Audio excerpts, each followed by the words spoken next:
Lalitha jewellery T நகர் இப்போ 1 இல்ல 2 showroom, மோர் space, மோர் range. பிரம்மாண்ட திறப்பு விழா ஏப்ரல் 20 அன்று அதே உஸ்மான் ரோட் வளாகத்தில் லலிதா ஜுவல்லரியின் இன்னொரு ஷோரூம்.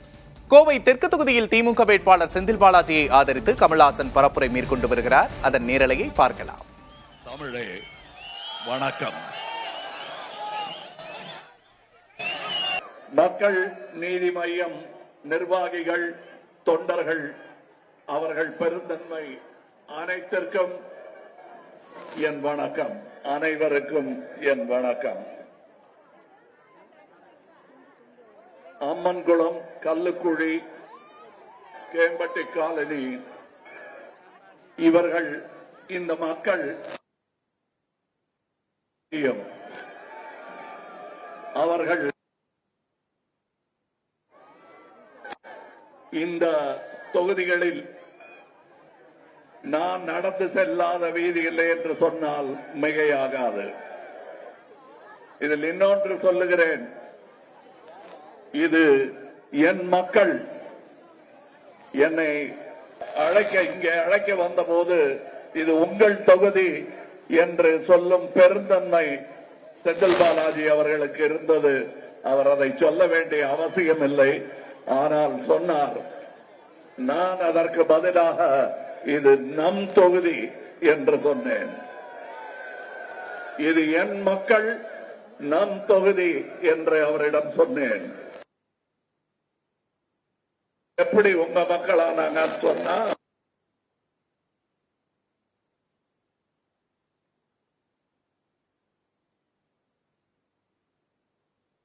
ஒரு ஓட்டுகள்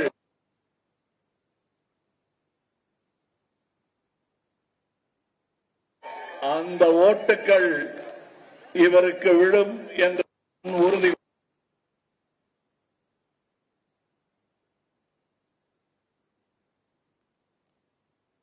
வேண்டுகோள், அது எங்கே விழ வேண்டுமோ அங்கே சென்று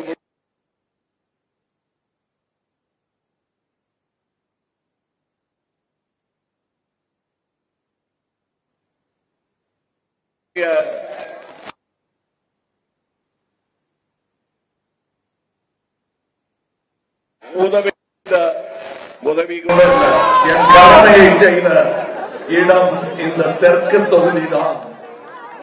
இங்கே 1,12,00,000 ரூபாய் நான் என்னுடைய எம்பி நிதியிலிருந்து ஒதுக்கி இருக்கிறேன். இங்கே அகில உலக தரத்தில், இன்டர்நேஷனல் தரத்தில் ஒரு நீச்சல் குளம் உருவாக்கி கொண்டிருக்கிறது, உருவாகிவிட்டது என்று சொல்லலாம். எப்படி துணை முதல்வர் தமிழ்நாட்டின் ஸ்போர்ட்ஸ்மேனை எல்லாம் அகில உலக மேடையில் ஒளி மிளிர செய்தாரோ, அதுபோல் இங்கு கோவையிலிருந்தும் வெற்றி வீரர்கள், நீச்சல் வீரர்கள் உலக அரங்கில் அரங்கேறுவார்கள். இதற்கு நான் போட்டிருக்கும் சிறிய விதை, அதை நீங்கள் பாதுகாக்க வேண்டும். திராவிட முன்னேற்ற கழகமும் அதை மக்கள் சொத்து என்று எண்ணி தங்கள் சொத்தாக பாதுகாக்கும் என்று நான் முடிவாக நம்புகிறேன். எனக்கு இந்த தொகுதியில, கோயம்புத்தூர்ல நிறைய தொடர்புகள் இருக்கு. திடீர்னு இங்க வந்து நின்றுட்டேன் அப்படிங்கறதுல, எனக்கு சினிமா துறையில் சின்ன பையனா இருந்த போது முதலாளி வந்து ஏபி மேற்கு செட்டியார். அதற்கு பிறகு MMA சாண்டோ, MMA சின்னப்பா அவர்கள், அவர்கிட்ட நான் ஃபர்ஸ்ட் டான்ஸ் ஆடிட்டு இருக்கும் போது பார்த்து கேட்டாரு, நல்லா ஆடுறியப்பா, உனக்கு எந்த ஊரு அப்படின்னு கேட்டாரு. அப்ப நான் ராமநாதபுரம் சொன்னேன். அவர் இங்க இருக்கிற ராமநாதபுரம் நடத்திட்டு வேலை கொடுத்துட்டாரு. அப்புறம் பார்த்தா அது பரன்குடி பக்கத்துல இருக்கு ராமநாதபுரம். ஆனா அவர் என் திறமையை மதித்து வேலை கொடுத்த முதலாளி. அதனாலதான் நான் இங்க தெற்கு தொகுதியில் நிற்கும் போது முதல்ல அவருடைய உடற்பயிற்சி மாற்றம் இருந்தது. அங்கே சென்று விட்டு மற்ற தொகுதிகளுக்கு வேலை பார்க்க சென்றேன். என்னுடைய கோவை நண்பர் GD கோபால் அவர்கள் இங்கே இருக்கிறார்கள். GD நாயுடு அவர்கள் உருவாக்கிய பஸ் போக்குவரத்து கழகம் பிற்பாடு தமிழ்நாட்டுக்கே ஆன கழகமாக மாறியது. அதற்கு முதல் அன்பளிப்பு தந்தவர் ஜிடிஆர் அவர்கள். அவர்கள் பெயரில் பாலம் கட்டியது மிக நியாயமான நன்றியுள்ள செயல். அதை செய்திருக்கிறது. அவர்கள் அதை செய்ததற்காக எனக்கும் நன்றி உண்டு. இதுல முக்கியமா இன்னொரு விஷயம், அவர்கள் செய்த சாதனைகள் எல்லாம் டிவியில சொல்லிட்டு இருக்காங்க, பெரிய பெரிய மக்களுக்கும் அது தெரியும். மற்ற மாநிலங்கள் பார்த்து பொறாமைப்படும் அளவுக்கு, எதிரியே நமக்கு முதல் இடம் கொடுக்கும் அளவிற்கு இது இவர்கள் சொல்லும் பெருமை அல்ல, டாடா சொல்லுகிறது. டாடா எங்கிருந்து வருகிறது? வடக்கில் இருந்து வருகிறது. அங்கிருந்து வரும் உண்மையான டாடா சொல்லுகிறது தமிழகம் முதலிடத்தில் நிற்கிறது என்று. இதற்கு யார் காரணம் என்று நான் சொல்ல தேவையில்லை. 15 கட்சிகளை ஒன்றாக இணைக்கும் அந்த பெருந்தன்மை, அற்புதமான பெருந்தன்மை, வியூகம், அரசியல் வியூகம் மட்டுமல்ல, பெருந்தன்மையும் கூட அதை செய்து காட்டி இருக்கிற அவருடைய அந்த பெருந்தன்மை எனக்கும் ஒட்டி கொண்டதில் ஆச்சரியம் இல்லை. அதனால்தான் இவர் உங்கள் தொகுதி என்று சொல்லும் பொழுது இல்லை, இது நம் தொகுதி என்று சொல்லுகிறேன். எல்லாரும் திமுகவை வீழ்த்துவேன் என்று சொல்லி அவர்கள் தேங்காய் உடைக்கிறது திமுக பேர் சொல்லிதான் உடைக்கிறாங்க. ஆனா இத்தனை பேர் திமுக ஒழிப்பேன்னு சொல்றவங்களுக்கு பின்னாடி எல்லாம் ஒரே ஒரு முதலாளி தான் இருக்கிறார். அவர் வடக்கே இருக்கிறார். அவருடைய நிதியுடன் அவருடைய மதியுடன் செயல்படுகிறார்கள். எனக்கு இவங்க எல்லாம் பார்க்கும் போது ஏதோ ஒரு ஃபேன்சி டிரெஸ் காம்படிஷன் மாதிரி தான் தெரியுது. ஒருத்தர் ஒவ்வொரு வேலை போட்டுக்கிட்டு வர்றாங்க. அதெல்லாம் பலிக்காது. காரணம், இந்த தொகுதியில் இந்த மக்களுடன் பேசி இருக்கிறேன், பழகி இருக்கிறேன். அவர்களுக்கு புத்தி எங்க ஊருக்கு ஏன் மெட்ரோ விடலன்னு கேட்கும் புத்தி இருக்கிறது. நான் ஒண்ணு சொல்றேன், இங்க உங்களுக்கு மெட்ரோ விடுவதற்கான பாப்புலேஷன் இல்ல, ஜனத்தொகை குறைவுங்கிறாங்களே. அந்த பாட்னாவில் இதை விட பெட்டர் இது இருக்கு. அவங்களுக்கு விதிகளை எல்லாம் தளர்த்தி ஆக்ரா, பாட்னா அவர்கள் அந்த சலுகையை தருகிறார்கள். எந்த விதத்தில் இந்தியாவின் மான்செஸ்டர் என்று சொல்லப்படும் கோயம்புத்தூர் குறைந்து போய்விட்டது. நான் இளைஞனாக இருக்கும் பொழுதிலிருந்து இந்த ஏர்போர்ட்டை விரிவு செய்ய வேண்டும் என்ற பேச்சு அடிபட்டுக் கொண்டிருக்கிறது. இன்னும் செய்த பாடில்லை. காரணம், அதை செய்ய வேண்டிய பொறுப்பு திராவிட முன்னேற்ற கழகம் கையில் இல்லை, மத்தியில் இருக்கிறது. உதயநிதி செய்திருக்கும் சாதனைகள் தமிழ்நாடு மட்டுமல்ல, இந்தியா மட்டுமல்ல, உலக அரங்கில் போட்டி போடும் நம்முடைய ஸ்போர்ட்ஸ்மேன் எல்லாம் சொல்ல போகிறார்கள்.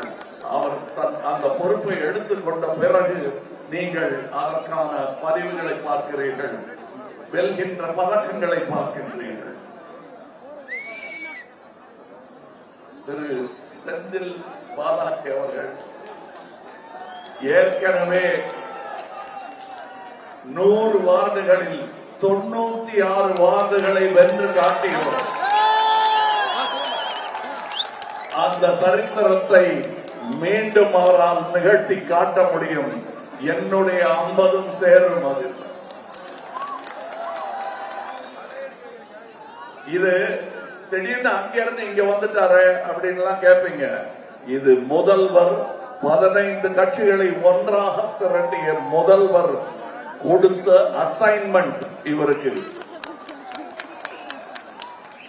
தமிழக அரசியல் சரித்திரத்தில் ஒரு புதிய மாற்றத்தை கோயம்புத்தூர் உருவாக்க போகிறது. அங்கே ஒரு கோட்டை செயின்ட் ஜார்ஜ், இங்கே ஒரு கோட்டை என்று மாறப்போகிறது. அதற்கு முதலில் ஆரம்பித்து வைக்க போகிறவர் இவர். திராவிட முன்னேற்ற கழக கோட்டையாக இது மாறப்போகிறது. ஏற்கனவே இங்க போட்டி போட்டு இருந்தாங்கல்ல, அவங்க சற்று ஒதுங்கி போய் வேற இடத்துக்கு போனது இவர் பெறப்போகும் வெற்றிக்கான சாட்சி இல்லைங்களா? சொல்லுங்களேன், அவங்க கேட்கட்டும் பத்திரிக்கை. ஆமா, இங்க வந்து உங்களுக்கு திமுக நீங்க அனுபவிச்சுட்டு இருக்கிறவங்க, ஆனா இங்க வெளியில இருந்து கேமரா எல்லாம் வந்திருக்கு, அவங்களுக்காக இதை சொல்றேன். உங்களுக்கு தெரியும், செம்மொழி பூங்கா இன்று எல்லோரும் நடமாடும் ஒரு அற்புதமான பூங்கா, கலைஞர் நூலகம், எல்லாரும் அதை வந்து ஒரு மால் மாதிரி கட்டியிருக்காங்க, அழகா கட்டியிருக்காங்க. அதாவது ஏழை படிக்கிற இடம், கீத் கோட்டையில படிச்சா போதும் இவங்க அப்படிங்கிறது இல்லாமல் எல்லோரும் படிக்க வேண்டும் என்ற எண்ணம் கொண்டவர்கள். இந்த நூலகம் கட்டி என்ன பிரயோஜனம்? இதெல்லாம் ஒண்ணுக்கு ஆகாதுன்னு சொல்றவங்க யாரு தெரியுமா? படிச்சு முன்னேறிடக் கூடாது அவன் நினைக்கிறவங்க தான். தேங்க்யூ. அந்த அப்ளாஸ் இன்னும் கொஞ்சம் பலமா இருக்கலாம். அந்த அப்ளாஸ் நாளைய தமிழகத்தை இந்த மாதிரி அப்ளாசும் இந்த உணர்வும் தான் முன்னேற்று செல்லும். தங்க நகை பூங்கா, புதிய ஆம்னி பஸ் ஸ்டாண்ட்.